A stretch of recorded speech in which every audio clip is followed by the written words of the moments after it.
Right now, we are bringing you the latest when it comes to the May 15 tornadoes across not only the state, but locally here across. And we are live in Mayville. We'll show you some of the widespread damage here and how people are helping each other out to clean up. Plus, the state GOP convention is this weekend. We'll look at what we can expect from the future of the party. You're watching News 3 Now at 5. And we begin tonight with continuing coverage after the storms that ravaged Dodge County. Communities have been devastated by strong winds and a possible tornado. We have crews both here in Madison and in Dodge County tonight as the National Weather Service is conducting surveys. And let's begin with meteorologist Blaze Keller. He has more on today's severe weather as well as last night's storms. Blaze? That's right. Already, Susan and folks at home, we've had a couple of severe thunderstorm warnings across parts of southern Wisconsin. We were expecting that chance. Thankfully, those have just brought strong winds as well as a hail threat. We are not seeing any tornado threats this afternoon. We're obviously coming off of a very active day yesterday. I'm going to take it into parts of southern Wisconsin. We're going to start off in Dodgeville, where folks are continuing to pick up after that possible tornado move through the Mayville area. Right now, that heaviest rain is off towards Beaver Dam. We do have a little shower back into Lowell as well. It may clip parts of Mayville, but we're not expecting any severe weather out of that. We'll take it back into the Madison area, into Iowa County as well. We're having a few lightning signatures just to the east of Dodgeville between us and Mount Horeb. That continues to be, I would say, our strongest shower at this current moment, but a wide view shows a lot more of that activity is pushing off towards the northeast. Our only severe thunderstorm warnings in Wisconsin off into the Manitowoc area. So this evening, cloudy. We are going to be dealing with those rain showers on and off. It is going to be breezy in the upper 40s to low 50s. Already, National Weather Service offices in La Crosse and the Twin Cities have preliminarily rated 5 tornadoes from yesterday. That includes 2 EF2s as well as 2 EF0s and an EF1. Most of those in Clark County, 1 in St. Croix County, as well as 1 in Marathon County. We mentioned this before, but the National Weather Service in Milwaukee is currently doing survey out in Dodge County in the Mayville area. So we haven't gotten a rating on that. We will bring you the latest in their findings as soon as they have assessed their damage. It could take some time as there's a lot of damage out there. That's where we find our Brady Mallory, who's been out there all afternoon with the community as they continue to pick up after yesterday's storms. Yeah, you can see and hear a lot of the machinery behind me. People are cleaning up. Someone from Alliant Energy back there is working on one of these power lines. I'm in one of the industrial parks here, and check out the damage behind me. Right there is Mayville Engineering Company. You can see the tornado took out the wall there. And then there's Gleason Reel over here too. A lot of damage over there, widespread damage, but I've learned that the school district, the mascot here in Mayville is the Cardinal. A lot of people look to Cardinals for hope, and people are feeling hopeful they'll overcome. So last night around this time, people were down in their basements. Today, they're outside, lending a helping hand. I didn't even really hear the storm. Today, Lloyd Brazlow is getting an earful. Missed my car, just that broke off right up there. Despite the broken tree limbs in his yard and driveway. Right beside my car, yeah. So Brazlow says he's lucky. I just took 2 trees down, and I'm sure one of them would have been through my house. Just up the road, just about 2 blocks away. It could have been a lot worse. I mean, it is a loss, but it could have been a lot worse. The tornado destroyed most of Gleason Reel manufacturing and tore out this wall of Mayville Engineering Company, which is one of the biggest employers in town. They employ over 1,000 people. Mayor Rob Belk says it'll take time to rebuild. We're known for our hard work, dedications. We're blue collar, and we're going to come together as a community and get this done. Candace Fink and her husband don't have any damage, but they do have a chainsaw and some pretty big hearts. We're just driving around to find family, friends, and whoever we know to see who needs help. He had a chainsaw long, and we cut it up. Got to work. The storm can rip up buildings and take down trees, but Brazlow says it won't tear down the community. It's not luck, it's resilience. Well, we're cleaning up. We'll get it done. And once again, despite all this damage, thankfully no one was killed. There is an injury, but the mayor tells me that person is expected to recover. Of course, we are thinking about everyone in Mayville, and there is help out there if you need it. Let me just step out of the way here. Following the storms last night, the American Red Cross of Wisconsin is offering shelter at Mayville Junior and Senior High School on North Clark Street. They're offering food, water, a place to charge your phones, and a lot of other support.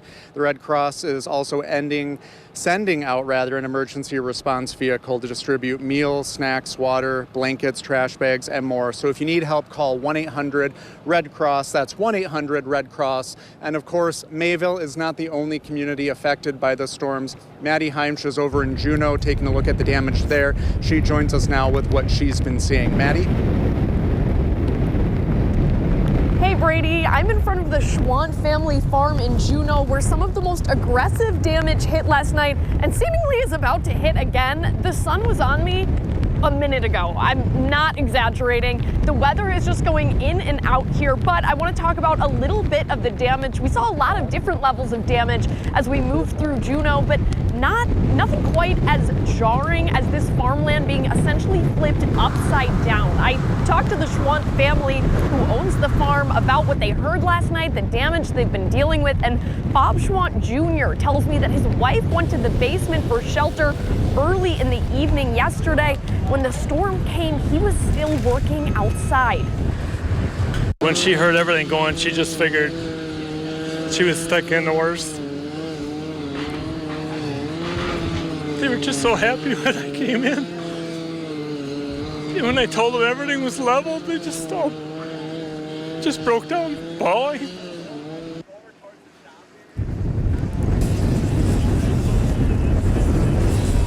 The Schwants tell me that they feel lucky that none of their human family members were injured, but they are worried about their cows. They have about 150 of them, they tell me, that scattered when the storm came. So as everyone else around Juneau is working on those cleanup efforts, the Schwant family is searching for their cows. So we're gonna wish them luck as they try to get all their cows back to their farmland that again is almost entirely leveled here. So for now, I'm reporting live in Juneau. I'm gonna send it back to Brady in Mayville.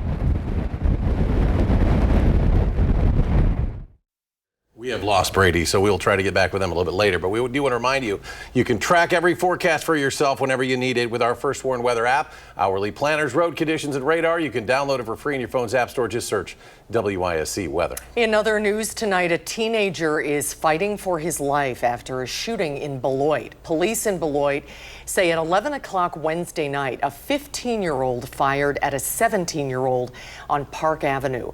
Police have not arrested anyone and are calling the shooting accidental.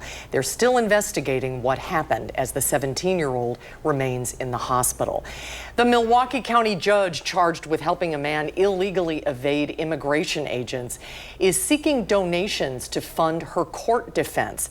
Judge Hannah Dugan's attorneys say the case against her is an unprecedented attack on the independent judiciary.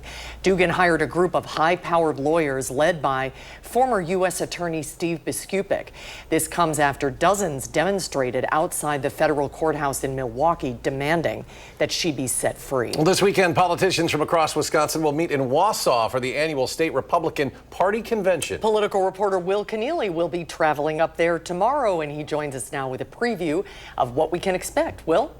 Well, we always enjoy these. These are one of those unique opportunities for political reporters where we get all of these Republican politicians in a room together and get to ask them about what's going on here in Wisconsin and nationally in politics. Now, this may be a rebuilding year for Republicans after the conservative state Supreme Court candidate lost this April. Now, ahead of the convention this weekend, we spoke with the state party chair, Brian Chimming, about the future of the party. Yeah, it's interesting because the off year, you kind of take stock of what's happened. We had a great win with President Trump in Wisconsin in the fall, only the second time in 40 years. Disappointing Supreme Court race, but you kind of restock. Now, a lot of the attention right now is looking ahead to the gubernatorial elections next fall.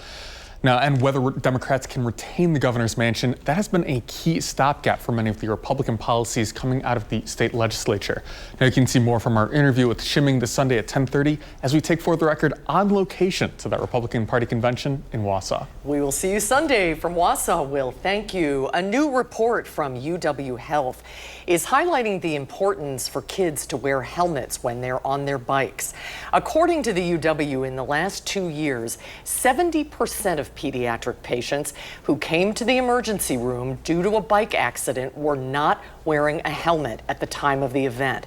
Doctors say if helmet use does not improve, more children will suffer brain injuries, possibly even death this summer.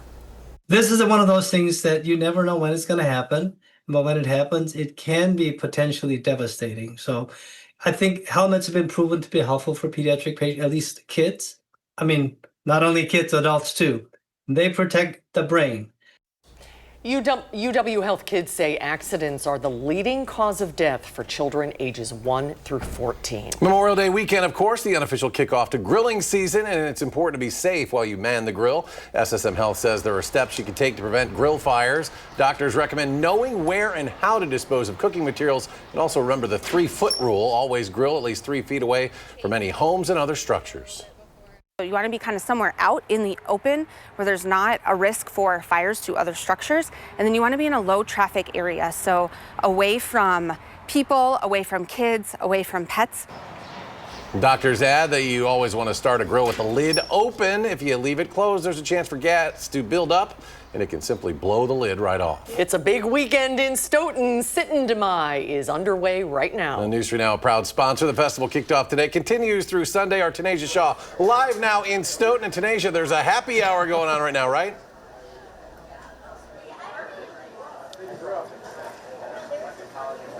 All right, and then we're gonna say skull. That's what they say in Norwegian culture for toast. That's like their cheers, you know. And that's what we're saying right now. If my boss is watching, no, I am not gonna drink this, but we are gonna celebrate. And I'm here right now with Christina. Christina, first of all, how are you? I'm great. Welcome to Stoughton. Thank you. And you're the president of Taste of Stoughton, and you're collaborating with this festival. So tell me about this partnership. Actually, I'm the vice president of Taste of Stoughton, and we're here tonight to donate our time and to sponsor $2 taps of local Mershon's hard cider and local Viking Brew Pub's Nordic Blonde to benefit Sitten de Mai this year. Absolutely, and tell me, so the happy hour just started right now, and as you said, it benefits the entire community, and this is a long partnership, so how does it feel to keep continuing this relationship? It's great. This will be our 3rd year of sponsoring the happy hour here at Sitten de Mai, and all of our profits that we make here go back to this festival to keep it going. Absolutely, and there's going to be some live music in this area as well. Yes, we have bands starting tonight and going through tomorrow night at 9 o'clock.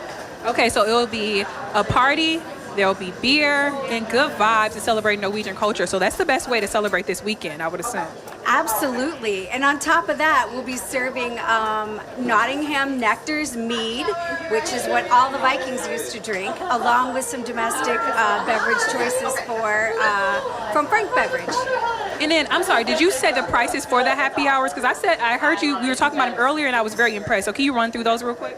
Yes, Taste of Stoughton sponsors $2 taps of local hard cider from Mershon's and $2 taps of Nordic Blonde from Viking Brew Pub, which are both brewed right here in Stoughton. We do $5 taps of Nottingham Nectar mead, and we also do $5 domestics from Frank's.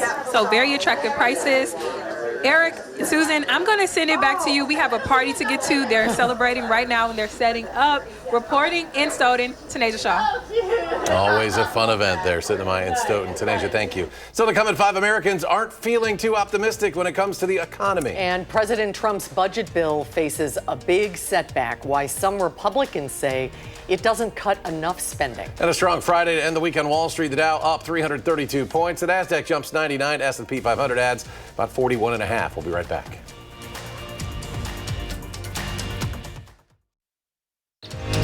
You're watching News 3 Now at 5. President Trump's budget package hit a major setback in the Republican-controlled House Budget Committee. 5 Republicans joined Democrats in voting against advancing the bill out of the committee. Several hardline conservatives walked out during the proceedings, trying to force a recess that would buy time to negotiate. The GOP holdouts say the bill doesn't go far enough to cut federal spending in order to rein in the deficit. Everything in Washington, D.C., you've got your lobbyists, you've got your special interests. It's money. I mean, I've had everybody call me. It's money. I get that. But it's money we don't have to spend. It's not that difficult. Republican leaders plan to continue negotiations through the weekend. House Speaker Mike Johnson says he wants to pass the bill out of the House before Memorial Day. According to the University of Michigan, Americans aren't feeling very optimistic about the economy these days. The university's Consumer Sentiment Index fell 2.7% in the first part of the month. The preliminary reading of 50.8 is a near record low. However, economists predict that sentiment could improve later this month. They forecast a reading of 55. That's according to estimates by FactSet. There is potential once again for severe weather tonight and a cooler weekend ahead. Let's get right to meteorologist Blaze Keller. He's here to break down the full forecast. Blaze? That's right. We're continuing to track showers and thunderstorms across southern Wisconsin. We did have severe weather earlier this afternoon. Those severe thunderstorm warnings have been allowed to expire, but I want to take it into Dodge County, where folks are obviously still picking up from the storm damages yesterday and that possible tornadoes determined by the National Weather Service crews that are out there. Folks in Mayville, Juneau, we do have a shower moving really along 151 with a little lightning there. I think that that's going to continue to pass off to our north and our west. So just keep that in mind for folks who are still in the area, or you've got friends or family who are picking up in Juneau or Mayville. Just know that that shower is not severe warned, but it could bring a few rumbles of thunder and maybe some heavy downpours at times. Portage, we're also quiet. I know that we had a little funnel moving through southern parts of town yesterday. We also find another heavier shower moving out of Iowa County into the Mount Horeb area, going to continue to push off towards the north and east, clipping Pacific and crossing 39 and 151 here shortly. We're going to continue to watch as these showers and thunderstorms quickly push off towards the north and east. This is a strong low pressure system. It brought us those tornado-warned storms yesterday, the severe thunderstorms as well. Now we're going to be dealing with the wind and the rain as we head overnight and into part of your Saturday. We're at 1 a.m. on Saturday on Future Track dealing with those cloudy conditions. We may ease up on that cloud cover from south to north as we go further into Saturday, but a hit or miss shower cannot be ruled out. And again, you can always track those showers by using our First Warn weather app. The Seton Demai Festival going on throughout the weekend, and take that umbrella on Saturday, but you can ditch the umbrella on Sunday. We're in the low 60s Saturday and breezy. We're in the mid to upper 60s, possibly the low 70s to end the weekend and end the festival in Stoughton there. Hopefully it is a wonderful time. I know Tanasia looked like she was having a great time. So folks, this weekend, head on out there and enjoy yourself. We're heading into the 60s and the 50s tomorrow. Again, the cloud cover going to be steadily decreasing from the south to the north as we go throughout the rest of your Saturday. A little bit cooler than normal. We should be in the upper 60s to low 70s. We'll be a little bit cooler than that. May 15th, tornadoes yesterday. The National Weather Service, as I touched on earlier in La Crosse, has preliminarily assessed at least 4 tornadoes out of their coverage area, most of them touching down in Clark County. An EF0 was reported, or rated, I should say, in Marathon County. The Twin Cities covers parts of northwestern Wisconsin. Their National Weather Service office, and in St. Croix County, they've assessed at least a possible EF2 tornado. And for folks wondering, the National Weather Service out of Milwaukee, their coverage area includes Dodge County. So that number, what they find, is not included in this, but they're working throughout the day today and possibly through the weekend. They've got a lot of damage to assess. So once we get the latest information, we'll of course update you. But here's a look at all of our tornadoes so far and their approximate locations and ratings for 2025. The rough number is about 12, with at least 5 of those, most of them in Clark County, St. Croix, as well as in Marathon County, touching down yesterday. Here is a look at your 7-day forecast. A beautiful end to the weekend. We do see some more rain and thunderstorm chances move in Monday, Tuesday, Wednesday of next week. Thursday onwards, though, sitting in the sunshine with temperatures steadily getting back into those 70s by that following weekend. All right, Blaze, thank you. After a break at 5, changing the perception about sharks. One man's mission to prove the animals aren't as dangerous as everybody thinks. Stay with us.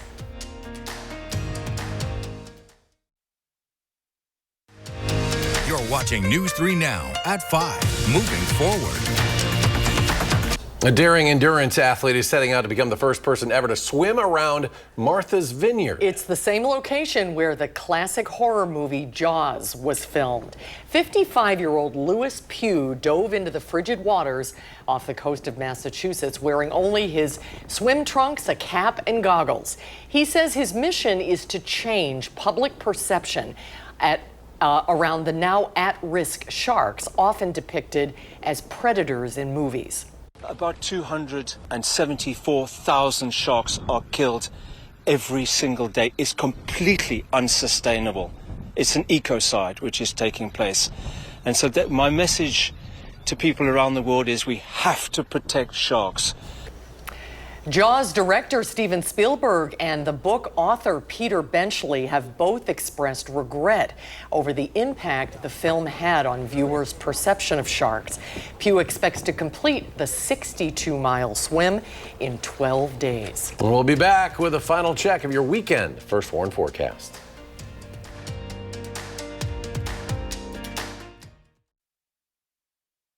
Now, coming up at the top of the hour, live back in Juneau, providing you continuing coverage as the National Weather Service continues to survey the storm damage there again. That's in a half hour. News 3 Now at 6. And Blaze, they just can't catch a break. There's more rain that way. There is. And folks, looking at radar 3000 in Juneau, in Mayville, it's just a shower, heavy at times, no lightning with it. We got another round of rain and thunderstorms moving through Mount Horeb right now. We will see some sunshine by Sunday. Well, we'll be back in a half hour.